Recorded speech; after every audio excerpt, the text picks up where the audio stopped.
So I bet you thought to yourself, I just paid $3 for a packet of bean seeds in the spring and it had about 25 bean seeds in it.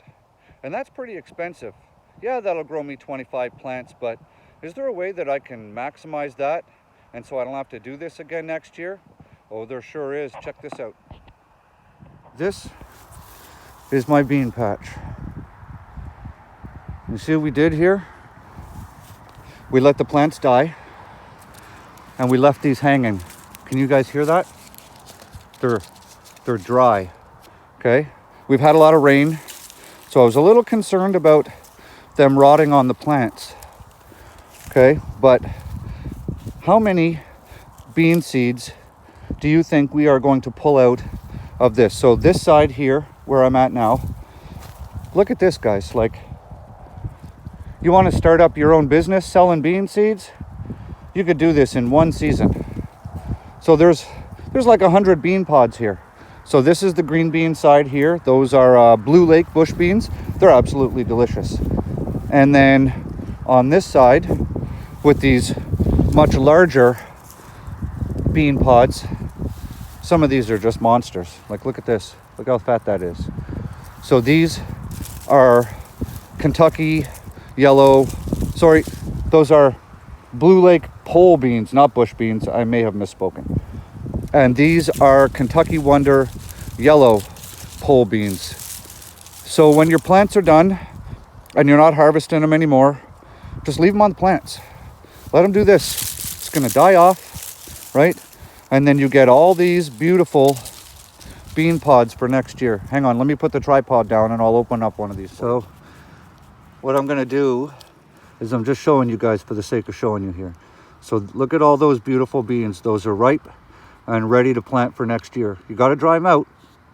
Okay, so I'm going to sort these. I've got 2 coffee cans, one for the greens, one's for the yellows. When I get home, I will lay these all out on paper so they will finish drying.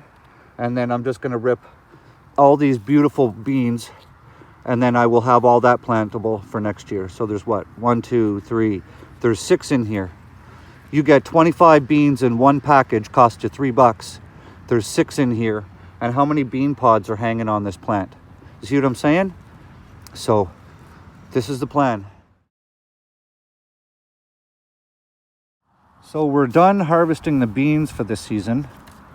And I was focusing mostly on these really big ones. And I know some of these aren't dry. There's a little moisture left in these. So I'm going to dry them on paper in the sunlight and they'll dry pretty quick. And I pulled off some of these. I'll strip the seeds out. I don't know if they're fully ready to go yet. So those are the Kentucky Wonder yellow pole beans. And these are the Blue Lake.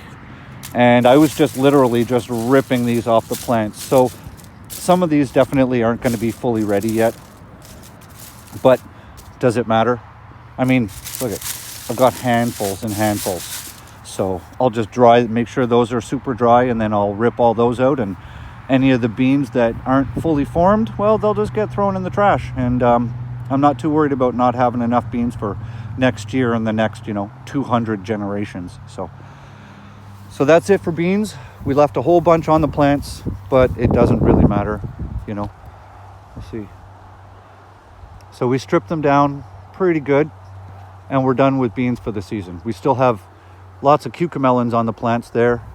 So one of the next times I come here, we're going to start tearing down infrastructure because we're at that part of the season. So, all right, guys, have an awesome day. Grow good food. See you. It seems like I may have misunderestimated the amount of space that I'm going to need to harvest beans. So,